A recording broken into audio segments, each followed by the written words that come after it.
quieres tener un futuro para ti, para tus hijos, y ahora Moshe te dice que te corresponde morir en el desierto. ¿Se imaginan la frustración de estas personas, de tantas personas? Así que tenemos encabezando a Korah, que es primo de Moshe y de Aarón, por supuesto.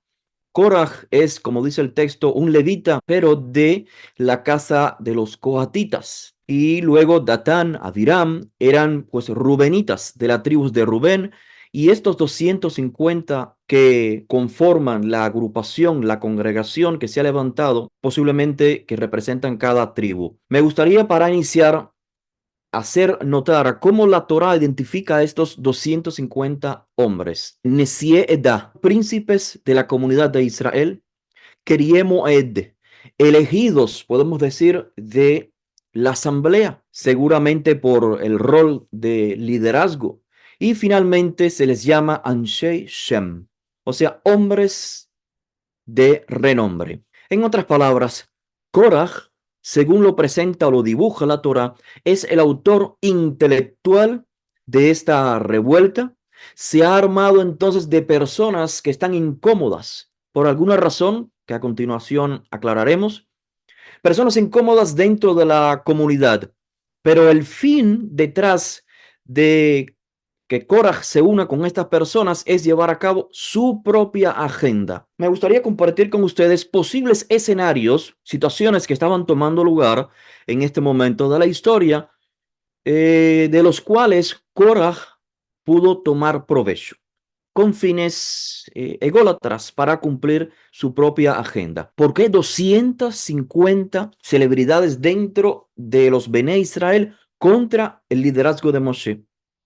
Podemos crear el escenario de las razones del por qué si lo conectamos con la parasha anterior, Shelach Leja, donde sabemos que el pueblo de Israel trata de entrar a la tierra de Canaán y no lo logran hacer.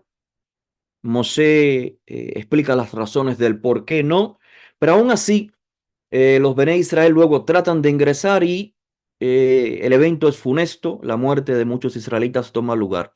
Así que desde un punto de vista práctico podemos comprender que ahora en esta sección de la parasha encontramos una frustración por parte del pueblo por no haber podido entrar en Canaán. No importa que fue evidente que Hashem fue el autor del dictamen de que no van a entrar porque no estuvieron listos para hacerlos cuando era el momento preciso. O sea, el culpable no era Moshe, pero como es el líder, usualmente, o sea, el líder físico, usualmente el pueblo una y otra vez en el libro de Números ha culpado, si no es a Moshe, es a Aarón, pero siempre es el líder el que carga la culpa. Así que, repito, este primer escenario es ¿por qué 250 hombres de cualquiera de las tribus de Israel? Porque es muy probable que líderes de las tribus de Israel se encontraban frustrados por no haber entrado a la tierra de Canaán. A ver, quiero que lo imaginemos, quiero que nos pongamos en el rol de estos 250 líderes de Israel y se imaginan que se dictamine por boca de Moshe, que es el transmisor del mensaje divino, que imagínate que tengas unos 20 años ahora en el desierto, a punto de entrar en Eretz Kenaán y se te tronche el resto de la vida. O sea, ahora el designio divino, según Moshe, es que esta generación no va a poder entrar en la tierra prometida, en Eretz Kenaán. ¿Dónde quedan tus aspiraciones como joven, como persona que deseas establecerte en un lugar, digamos, seguro? No vivir en el desierto todo el tiempo. Quieres tener un futuro para ti, para tus hijos. Y ahora Moshe te dice que te corresponde morir en el desierto. ¿Se imaginan la frustración de estas personas, de tantas personas? Este es el primer escenario que me gustaría sugerir que Korah ha aprovechado. Y ahí se forman estos 250, digamos, celebridades del pueblo de Israel. Luego de estos 250, dijimos que se menciona a Datam, Avirán y On Ben Pelet, el hijo de Pelet.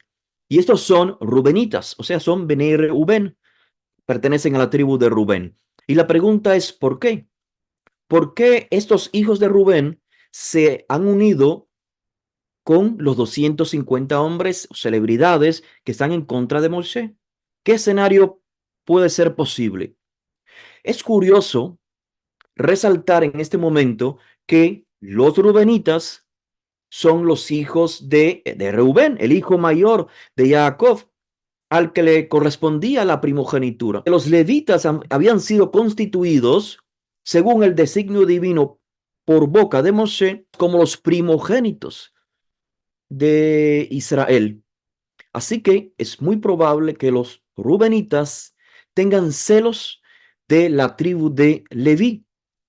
Ahora los elegidos como primogénitos porque a Mosé se le ocurrió esa fantástica idea. Y es curioso también hacer resaltar que mientras, claro, fue la divinidad la que ordena, según el texto de la Torá, ¿no? Es la que ordena de qué manera van a acampar los israelitas. Es Mosé el que tiene la voz, el que transmite esta idea. Y curiosamente les decía que alrededor del Mishkan, recuerdan, en el sur se encontraban los levitas, pero los levitas fueron divididos en 4 formaciones.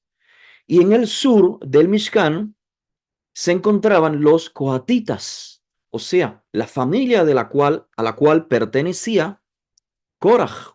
Y curiosamente, el campamento de los israelitas en el sur, que estaba cercano a los coatitas, o sea, a los levitas coatitas, esta tribu de israelitas era la tribu de Reubén.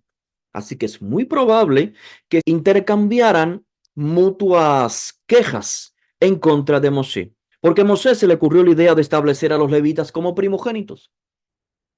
Y los rubenitas están en contra del liderazgo de los levitas. Pero para poder retirar el liderazgo de los o la primogenitura de los levitas, tienen que quitar a Moshe. Por lo tanto, Korah, que repito, es un leví de la casa de los coatitas, tiene por su parte celos de los levitas de la casa de Aarón, los aaronitas o los, en efecto, Kohanim, los sacerdotes. Recuerden que solamente los hijos de Aarón fueron establecidos como sacerdotes. Entonces está ese dicho que ustedes conocerán: únete al enemigo de tu enemigo para poder destruir, digamos, a tu mayor enemigo. ¿Quién es tu archienemigo? En el caso de los rubenitas, que quieren el liderazgo de los levitas, pero para tomar ese liderazgo necesitan quitar a Moshe, que es un levita, y Korah, que es un levita, quiere quitar a Moshe y a Aarón como sumo sacerdote. Así que Korah, el levita, se une a los rubenitas que están en contra de la determinación de Moshe de establecer a los levitas. Y entonces lo que iba a tomar lugar, ya saben ustedes, implicaría lo que es una posiblemente guerra interna, porque aunque Korah se una con los rubenitas, a fin de cuentas iba a existir o existía celos entre los rubenitas y los levitas. Y además existía celos entre los propios levitas, como es el caso de Korah, que era levita de la casa de Kohat, pero él quería la quejuna de Aarón. Él quería ser el sumo sacerdote, no a Aarón y sus hijos. Así que hay un enfrentamiento de celos, como dije al principio, esto es natural. Todo esto sucede en el diario de nuestra vida como seres humanos, en cualquier entorno que nos encontremos, quise decir, ya sea en nuestra propia casa, en contexto de trabajo, en cualquier momento estamos enfrentados a estas realidades, al celo y demás.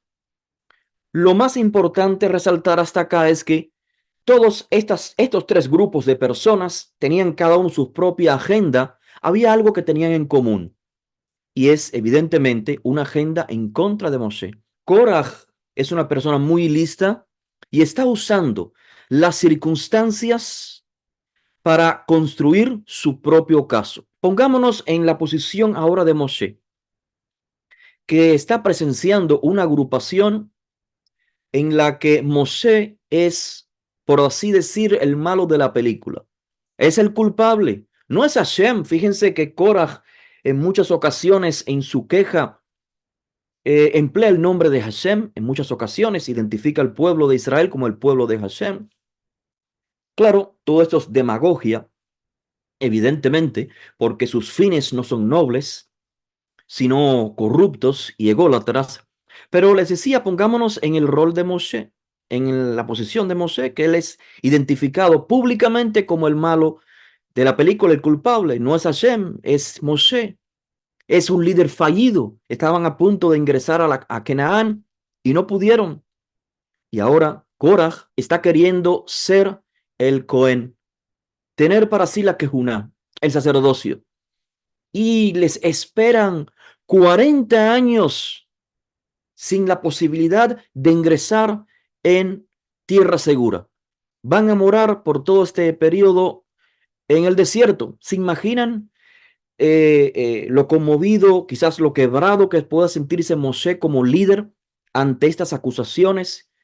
Que por un lado es verdad que no van a entrar, pero por otro lado están acusando a Moshe de ser el culpable y él no lo es. Ahora Moshe necesita entonces tratar este asunto y vemos que lo hace de forma diferente, de forma separada. Moshe no reúne a los 250 hombres, a Datán, a Abiram, a On y a Korah, todos juntos, no. Moshe trata de establecer un diálogo de forma privada con cada agrupación. Porque, repito, cada agrupación, Moshe entendió que tenía su propia agenda y reunirlos y tratar de convencerlos o de explicarles las razones del por qué sería en vano. Así que vemos a un líder como Moshe muy capacitado y trata el tema con cada una de estas personas. Entonces, estamos viendo que estos son los momentos, diría yo, más decisivos para Moshe en su rol de líder, porque eso está tomando lugar, digamos, de forma pública. Se ha transferido a una opinión pública el fallido liderazgo de Moshe. ¿Qué es lo que le dijeron? Vamos a entrar en cuáles fueron las propuestas o de qué se estaban quejando para ver qué tan noble era la crítica que estaban haciendo. Dice el texto, Rav Lachem, o sea, lo que se puede traducir como ya han ido muy lejos o ya lo de ustedes, Moshe y Aarón, es demasiado. La pregunta que se puede hacer el lector es, bueno, ¿por qué Korah? ¿Por qué crees que han ido muy lejos? Dice Korah, kulam kedoshim, porque toda la comunidad, o sea, todos los que conforman la comunidad son kedoshim. Y además agrega, Uptoham Hashem. Y Hashem está en medio de todos. Acá está el Mishkan y todos sabemos que Hashem se encuentra en medio de todos nosotros. No hay nadie que ande fuera del campamento. Está usando la frustración de algunos israelitas, la envidia, los celos de algunos israelitas para esconder sus verdaderas intenciones. Sus verdaderas intenciones son, como lo vemos en el texto, tomar la Kehuná, el sacerdocio, ser el líder en lugar de Moshe. Cuando un aspirante a ser líder no puede elevarse al nivel del verdadero líder que ha sido facultado por la voluntad divina, ¿cuál es la alternativa que le sigue? Pues intentar arrastrar, bajar hacia él, hacia su nivel, al verdadero líder. Fíjense la táctica que usa o que usó Korah. ¿Qué implican sus palabras? ¿Quién te nombró líder, Moshe y Aarón? O sea, ¿qué te hace merecer el liderazgo? ¿Por qué ustedes se elevan por encima de los demás? O sea, tú no eres mejor que nadie. Todos somos Kedoshim. Moshe fue elegido por sus cualidades humanas y no porque él se presentaba ante los demás como mejor que otros. Por el contrario, el propio texto de la Torá, leímos en secciones anteriores que Moshe es identificado como Anav, como el hombre más humilde entre todos los hombres. ¿Qué significa ser anab o humilde? No es la persona pobre o la persona que habla bajito o la que no sobresale por ante los demás. No, evidentemente Moshe es una persona capacitada con muchas virtudes. Y entonces ahí se debe la identificación de la cualidad de anab o humilde en español, si se puede traducir. Significa la persona que no hace ostensión de sus virtudes. Ahora, nótese cómo esta táctica de Korah continúa en función. En su intento, repito, de desplazar a Moisés y bajarlo al nivel de Korah. Fíjense, dice el texto, el verso 3, Umadúa titnasu, ¿por qué ¿por qué se elevan? Porque es en plural.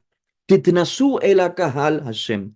¿Por qué? ¿Cuál es la razón de que ustedes mismos se eleven sobre la comunidad? La pregunta de Korah, ¿qué está implicando? Que el único reclamo del liderazgo de Moshe y de Aarón es porque se habían autoproclamado líderes. Titnasu. Ellos mismos se habían elevado por encima de la comunidad. Claramente, Korah estaba impugnando a Moshe en un intento de bajarlo al nivel de Korah, porque a Korah nadie evidentemente lo había elegido como líder más allá de su función como, como miembro de los coatitas, su rol de levita entre los coatitas.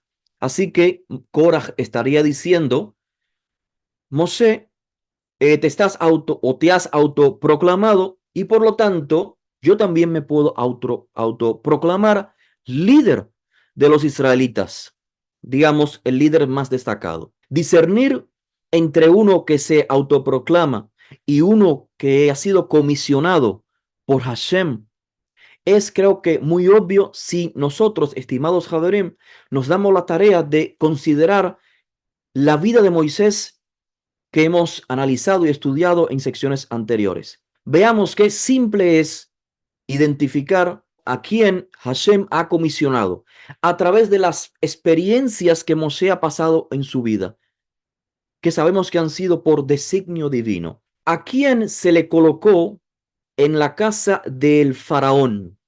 ¿A Korah o a Moshe?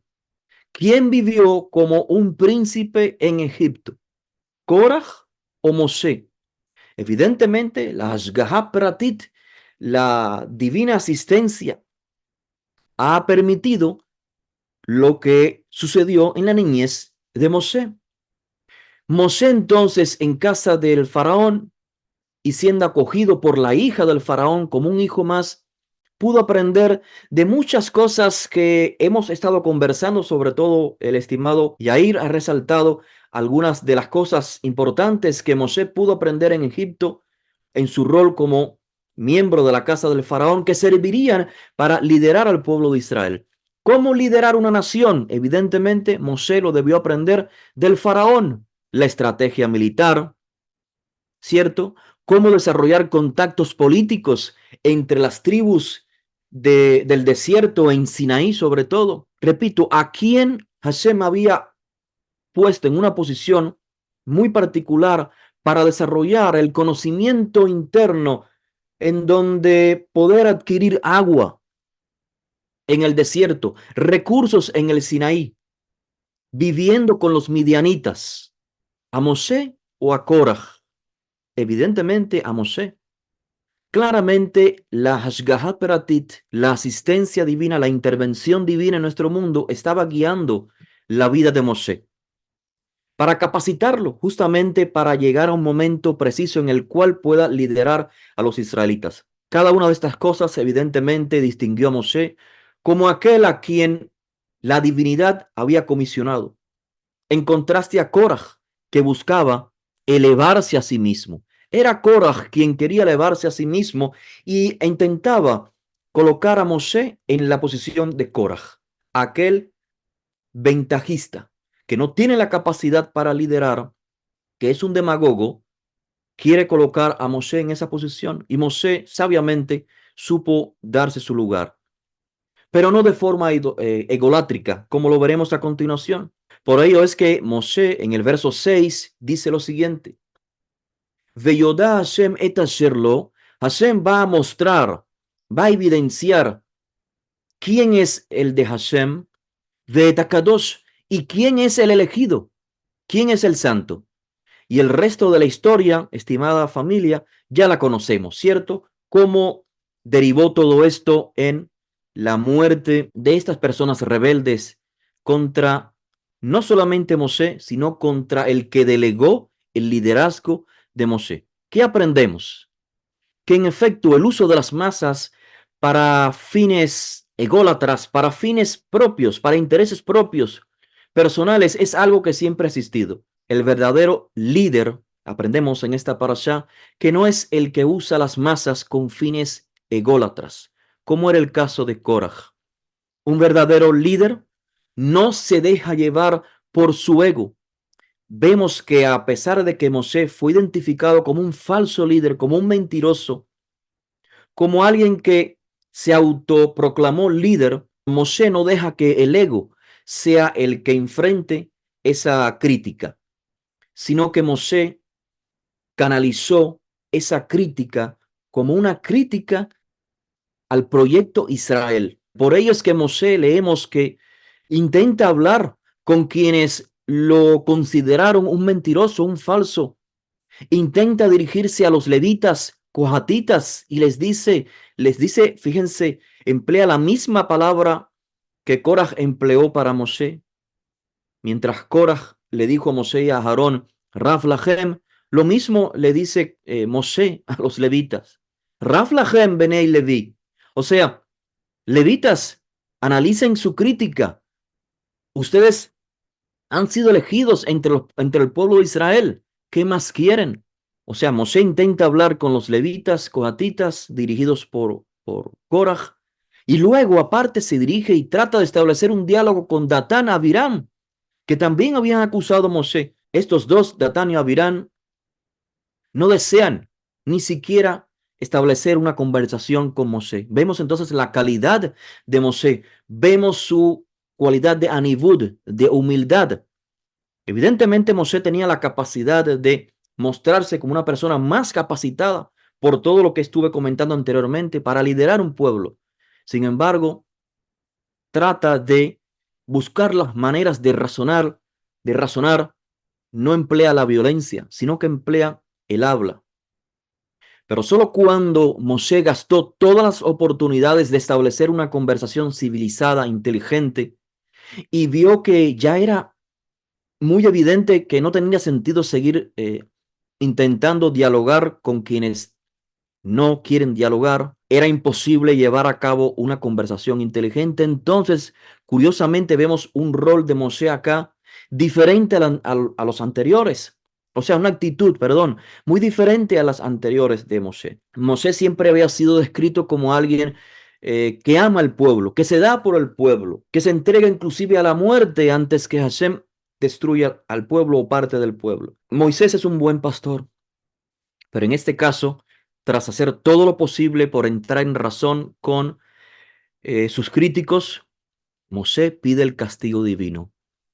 Korah entonces pasa a la historia como una persona que creó conflictos internos dentro del pueblo de Israel que llevarían a la destrucción al proyecto de Israel. Todo esto animado por su ego, no en honor al pueblo que tenía una misión divina, no en honor a aquel que comisionó a Moshe para que liderara el pueblo, para que cumpliera la misión divina de ser una nación ejemplar en la tierra de Israel. Finalizo recordándoles unas palabras muy interesantes escritas en el tratado Avot 5:17, por si gustan leerlo luego en contexto. ¿Cuál es un ejemplo clásico de un mahloket, de una discusión, de una controversia, de un conflicto que no sea en honor al cielo? O sea, que no busque algo noble. Un ejemplo clásico, ¿cuál es? Bueno, la respuesta es So Mahloket Korah Vejol Adato. El Mahloket de Korah con toda su asamblea o toda su congregación. Fíjense qué curioso que el autor de este pensamiento no dice que el ejemplo clásico es el mahloket entre Korah y Moshe, que es lo que sería más razonable, la discusión que tuvo Korah con Moshe. No, dice el texto, mahloket Korah vejol adato, la discusión de Korah con toda su congregación. ¿Cuál es el mensaje? Un mahloket que no es leshem shamaim, una discusión, un enfrentamiento, un análisis profundo, eh, explosivo, si queremos decir, que no sea en honor al cielo, que no esté motivada por los principios nobles, es la discusión que estaba tomando lugar entre Korah y su congregación. Los intereses de cada uno de estos dos polos eran puramente ególatras.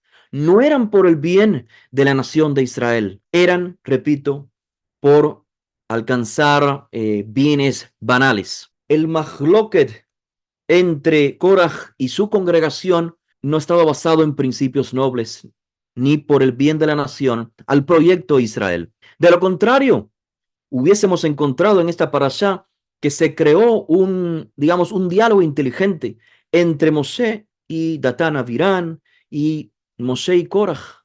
Moshe, evidentemente, como estaba diciendo, no fue un líder arrogante. Aun cuando lo tacharon de mentiroso, Moshe buscó el diálogo. Cuando somos verdaderamente íntegros, vayamos al plano personal, vayamos al plano, digamos, familiar, con nuestra pareja, con nuestra familia, cuando somos íntegros en nuestras propuestas, en nuestros pensamientos, lo vamos a hacer en honor al cielo. No voy a discutir con mi esposa simplemente para mostrar que yo tengo la razón, sino que mi discusión será en pro de nuestro compromiso, de establecer una familia, de vivir con un afecto mutuo, de ser una pareja de vida. No voy a buscar su mal, así tampoco en el contexto de un centro de trabajo. Las discusiones, las discrepancias que podamos tener siempre tienen que ser leshem shamaim, buscando no un fin ególatra, sino en pro de las ideas que garanticen la continuidad de mi relación familiar, de mi relación comunitaria, etcétera. Podemos verlo y aplicarlo en términos nacionales, en términos familiares y en términos personales. Cada discusión, cada enfrentamiento que siempre esté motivado por los ideales nobles que aprendemos en la Torah, las cualidades positivas. Con estas palabras finalizo mi exposición y entonces vamos.